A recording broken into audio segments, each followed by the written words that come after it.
Hello dear student, welcome to Lakshya academy. आज हम पढ़ने वाले हैं, जैसा कि आप थंबनेल में देख चुके हैं, इलेक्ट्रिकल वायरिंग का जो आपका वन लाइनर क्वेश्चंस होते हैं। क्या पढ़ने वाले हैं हम? वन लाइनर क्वेश्चन पढ़ने वाले हैं। इसमें क्या होगा इन वन लाइनर क्वेश्चंस में, उन्हें हम समझ लेते हैं। ठीक है, जैसे आप यहाँ पर देख पा रहे हैं कि पॉइंट लिखे हुए, उन्हीं पॉइंट्स को हम डिस्कस करते चलेंगे।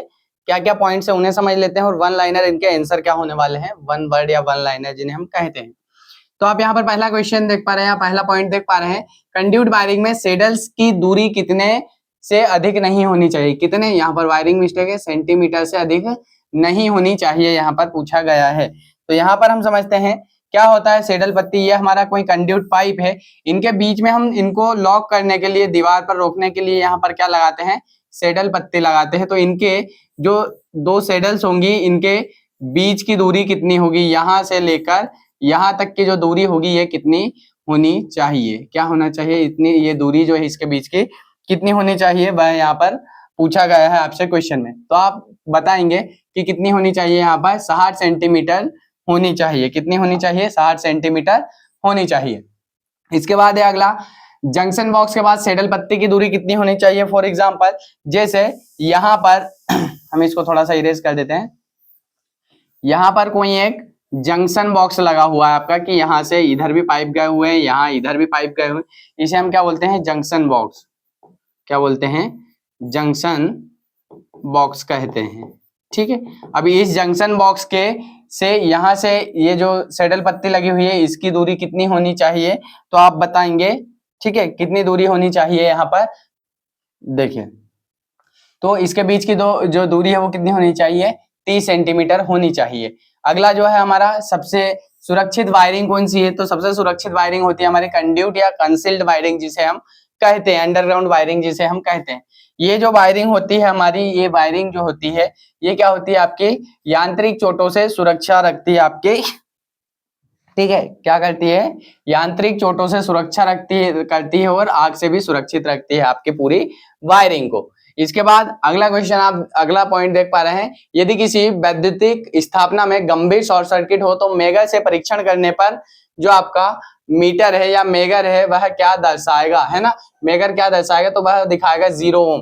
क्यों 0 ओम दिखाएगा? क्योंकि आप देखेंगे कि जो शॉर्ट सर्किट की कंडीशन होती है, क्या होती है, शॉर्ट सर्किट की जो कंडीशन होती है उसमें पहला टर्म जो होता है रेजिस्टेंस की हम बात करें तो रेजिस्टेंस हो जाता है आपका 0 ओम। ठीक है, और यहीं पर दूसरी टर्म लगती है करंट की वैल्यू की बात करें तो जो करंट होती है आपकी वो होती है अनंत हो जाती है, इन्फिनिटी हो जाती है। ठीक है, अगली टर्म देखते हैं। अगला क्या है पॉइंट, ब्रिटानिया जोड़ जो होता है कहाँ प्रयोग किया जाता है, तो सिरों पर ही लाइन में ओवरहेड लाइन जो होती है वहां पर हम किसका उपयोग करते हैं, आपके ब्रिटानिया जॉइंट का उपयोग करते हैं। इसके बाद आता है छठवां पॉइंट है, एक वैद्युतिक उप परिपथ में कितने प्रकाश उपभोग बिंदु होते हैं, मतलब लाइट लोड जो होता है वहां पर कितने आप पॉइंट्स लगा सकते हैं, तो ये जो होते हैं 8 से 10 पॉइंट आप यहाँ पर लगा सकते हैं। ठीक है, इसके बाद छत के पंखे को फर्श से न्यूनतम किस ऊंचाई पर लटकाना चाहिए, मतलब फॉर एग्जाम्पल जिसे हम यहाँ पर समझते हैं फिजिकली देखकर कि ये आपका पंखा है। ठीक है, ये पंखा है तो नीचे यहाँ फर्श है, तो इतनी दूरी यहाँ से यहाँ तक की दूरी कितनी होनी चाहिए, तो ये होनी चाहिए लगभग 2.5 मीटर होनी चाहिए। क्या होनी चाहिए? 2.5 मीटर होनी चाहिए, है ना। आई होप आपको ये चीजें समझ में आ रही होंगी। वीडियो अच्छा लग रहा है वीडियो को लाइक करेंगे, चैनल को पहली बार विजिट करें तो चैनल को सब्सक्राइब करेंगे और ज्यादा से ज्यादा अपने दोस्तों के साथ शेयर करेंगे ताकि वह भी अपना नॉलेज बढ़ा सके। ठीक है, यहाँ पर देख पा रहे हैं आप 2.5 मीटर यहाँ पर लिखा हुआ है। अगला है, यदि किसी वैद्युतिक स्थापना में गंभीर ओपन सर्किट दोष हो जाता है तो परीक्षण क्या दिखाएगा। अब ओपन सर्किट की कंडीशन क्या होती है, ठीक है, ओपन सर्किट की कंडीशन हमने बोला शॉर्ट सर्किट की। अब यहाँ पर देखते हैं ओपन सर्किट की कंडीशन क्या होगी, तो यहाँ पर क्या होगा, आपका रेजिस्टेंस जो होगा वो क्या हो जाएगा, इन्फिनाइट हो जाएगा। और करंट की अगर हम बात करें, जो आपका धारा होगी, विद्युत धारा का प्रवाह होगा, वो क्या हो जाएगा, यहाँ पर 0 हो जाएगा। क्या हो जाएगा? 0 हो जाएगा। ठीक है, ये हो गया, आपको ये चीज समझ में आ रही हैं। अगला जो है आपका पॉइंट है वह क्या है, परिपथ में लीकेज धारा का मान पूर्ण लोड धारा से कितने भाग से अधिक नहीं होना चाहिए, तो 1/5000 भाग से इसका जो करंट की लीकेज धारा है वह ज्यादा नहीं होना चाहिए। इंसुलेशन रेजिस्टेंस का मान कितना होना चाहिए, तो ये क्या कितना होना चाहिए, 1 मेगा ओम से कम नहीं होना चाहिए। जो इंसुलेशन होता है उसका मान कितना नहीं हो, 1 मेगा ओम से कम नहीं होना चाहिए। मतलब रेजिस्टेंस जो है 1 मेगा ओम से ज्यादा ही होना चाहिए, ठीक है, या 1 मेगा ओम के लगभग बराबर होना चाहिए। अगला है इंसुलेशन रेजिस्टेंस किससे मापा जाता है, तो इंसुलेशन रेजिस्टेंस मापने के लिए मेगर का उपयोग करते हैं। इसी को हम अर्थ टेस्टर भी कहते हैं। क्या कहते हैं, अर्थ टेस्टर भी कहते हैं। फिर अगला है मेगर का डायल होता है अनंत से शून्य तक। मेगर का डायल क्या होता है, यहाँ पर ये जो स्केल होता है, ठीक है, यहाँ पर ऐसा एक पॉइंटर बना हुआ होता है, ठीक है, यहाँ पर स्पिंडल पर लगा हुआ होता है। तो यहाँ पर 0 पॉइंट होता है और यहाँ पर क्या होता है आपका इन्फिनिटी साइन होता है। मतलब 0 से यहाँ पर ये जो स्केल बना हुआ है इसे हम बोलते हैं पैमाना। क्या कहते हैं, पैमाना, ठीक है। ये जो पैमाना होता है ये कहाँ से कहाँ तक बना होता है, तो 0 से लेकर इनफाइनाइट तक बना हुआ होता है। यहाँ पर बीच में वैल्यू बढ़ती जाती है, ठीक है। आगे बढ़ते हैं हम, चलिए 12 पॉइंट हमने डिस्कस कर लिए हैं। 13वां पॉइंट क्या है, अर्थ का रेजिस्टेंस। अर्थ का रेजिस्टेंस मापने वाला यंत्र क्या कहलाता है, इसे बोलते हैं अर्थ रेजिस्टेंस टेस्टर, जिसे हमने बोला मेगर ही कहते हैं। मेगर में स्थापित यंत्र की घूर्णन गति होती है, आपका जो मेगर होता है उसके घूर्णन गति कितनी होती है, तो वह होना चाहिए 140 आरपीएम से लेकर कितनी होनी चाहिए, 160 आरपीएम के मध्य होनी चाहिए। मतलब या फिर स्टैंडर्ड की बात करें तो 160 आरपीएम होना चाहिए। क्या होना चाहिए, आरपीएम होना चाहिए। आरपीएम का मतलब क्या होता है, रिवॉल्यूशन पर मिनट। क्या होता है, रिवॉल्यूशन पर मिनट, या फिर यहाँ पर आप कहीं पर देख पाएंगे रोटेशन लिखा हुआ होगा। क्या होगा, रोटेशन पर मिनट भी लिखा हुआ मिलता है, ठीक है, रिवॉल्यूशन पर मिनट या रोटेशन पर मिनट। इसके बाद अगला है आपका मेगर में प्रयुक्त जो जनरेटर होता है वो कितना वोल्ट का प्रयोग किया जाता है, तो ये होता है 500 वोल्ट का हम जनरेटर प्रयोग करते हैं, जिसे डायनामो कहते हैं हम। डीसी पैदा करने वाला क्या होता है, पीएमडीसी होता है, परमानेंट मैग्नेट डीसी जनित्र यहाँ पर हम उपयोग में लाते हैं। अगला है सीलिंग रोज के छत के पंखे को किस प्रकार के केबल से संयोजित किया जाता है, तो ये संयोजित किया जाता है आपका फ्लेक्सिबल केबल से। किससे संयोजित किया जाता है, आपका फ्लेक्सिबल केबल से संयोजित किया जाता है। आप ये चीजें इसका स्क्रीनशॉट भी ले सकते हैं ताकि लिखने में आपको आसानी हो, आप बाद में भी इसे रिपीट कर सके। वीडियो बार बार देखने की आवश्यकता नहीं है, वीडियो सिर्फ आपको समझाने के लिए है। बाकी ये जो नोट्स हैं आपको बिल्कुल आपके जो टेलीग्राम चैनल है हमारा वहां पर मिल जाएगा, पीडीएफ वाले जो ग्रुप है वहां पर आप मिल जाएंगे आपको, ठीक है। आगे बढ़ते हैं, हमारा क्वेश्चन है 17वां, जहां यांत्रिक सुरक्षा एवं अग्नि से सुरक्षा महत्वपूर्ण हो वहां पर कौन सी वायरिंग करनी चाहिए, जैसे अभी हमने पढ़ा कंड्यूट वायरिंग करनी चाहिए वहां पर। फिर अगला है 3 पॉइंट सॉकेट एवं प्लग टॉप में अर्थ पिन को मोटा क्यों रखा जाता है, तो ये रखा जाता है शॉर्ट सर्किट स्थिति में पर्याप्त विद्युत धारा का वहन कर सके।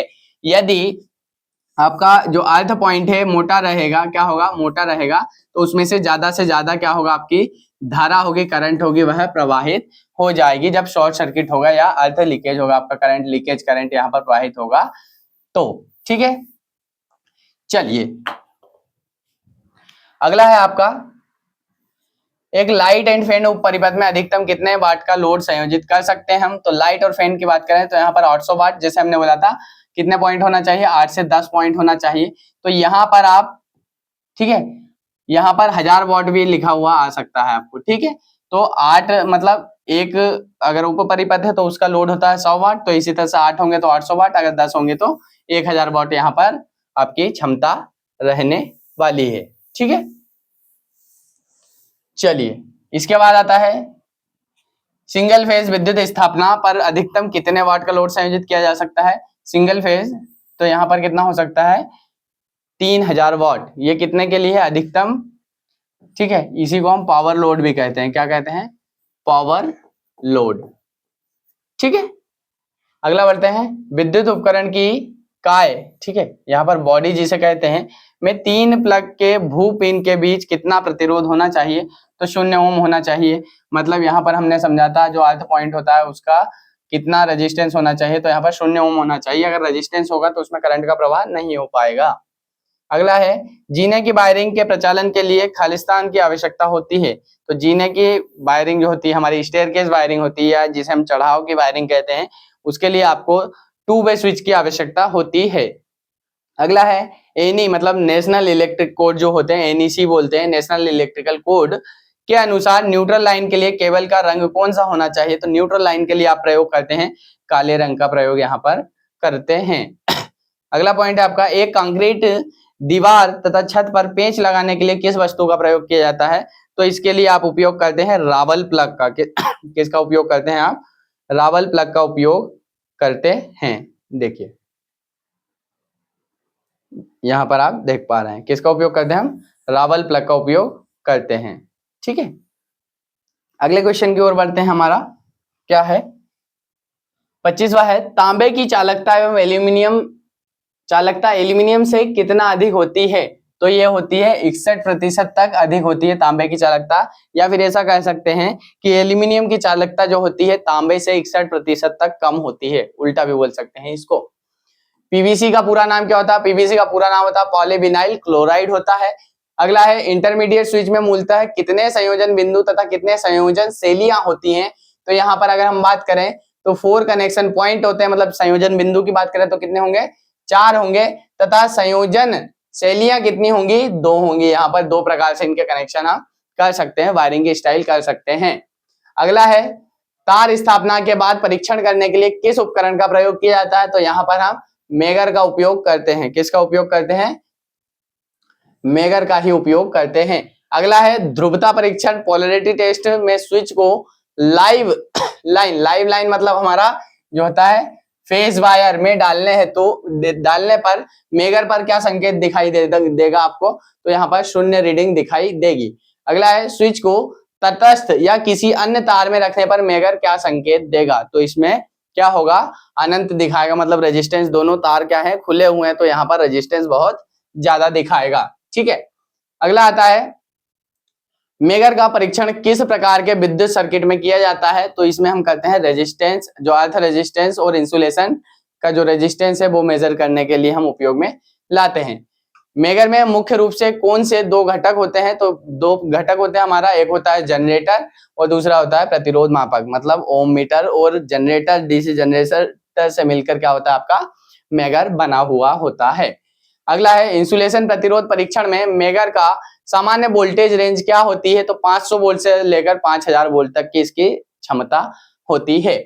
किसी विद्युतीय उपकरण में प्रतिस्थापित किए जाने वाले तार के प्रकार को कौन सा कारक प्रभावित करता है? तो पहला होता है तापमान प्रभावित करता है, दूसरा चालक का आकार क्या है, और तीसरा उपयुक्त जो चालक तार है आपका उसका चयन करना रहता है। ठीक है, आवश्यक होता है। क्यों होता है? क्या है कि यह भूमि ऊपर नीचे संचालित होती है। ठीक है, इसके बाद आता है 16 एम्पियर फ्यूज शाखा परिपथ पर एक उपकरण की अधिकतम अनुज्ञेय वाट क्षमता क्या होगी? मतलब एक 16 एम्पियर का कोई फ्यूज है तो वह अधिकतम कितना लोड वहन कर सकता है या कितने लोड पर काम कर सकता है?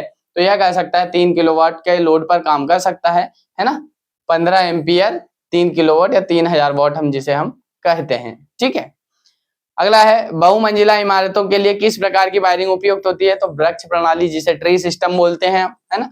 घरेलू वायरिंग में 2 पिन वाले सॉकेट का उपयोग तब तक नहीं किया जाना चाहिए जब तक कि जोड़ा जाने वाला उपकरण 2 गुना विद्युत रोधी का न हो। ठीक है, विद्युत रोधी हो। आइए क्या है, आइए के नियम के अनुसार चालक के नाम मात्र अनुपस्थ का क्षेत्रफल जो होता है क्षेत्र को खालिस्तान से कम होना चाहिए। ठीक है, तो 1 स्क्वायर mm से कम होना चाहिए। अगला है, 2 क्रमागत क्लीटों के बीच की अधिकतम दूरी क्या होना चाहिए? तो यहाँ पर 6 सेंटीमीटर होना चाहिए। अगला है, वायरिंग का प्रतिस्थापन रिप्लेसमेंट किस प्रकार के वायरिंग में आसान नहीं होता है? तो ये आपका होता है कंसील्ड वायरिंग होती है, या फिर जिसे हम बोलते हैं अंडरग्राउंड वायरिंग होती है, उसमें हम चेंज नहीं कर सकते हैं आसानी से। वीडियो अच्छा लगा तो वीडियो को लाइक करेंगे, चैनल को पहली बार विजिट करें तो चैनल को सब्सक्राइब कर लेंगे। यदि आपको हमारा पेड कोर्स चाहिए तो आप हमारा एप्लीकेशन को डाउनलोड कर लेंगे, जिसकी लिंक आपको डिस्क्रिप्शन में मिल जाएगी। Thanks for watching.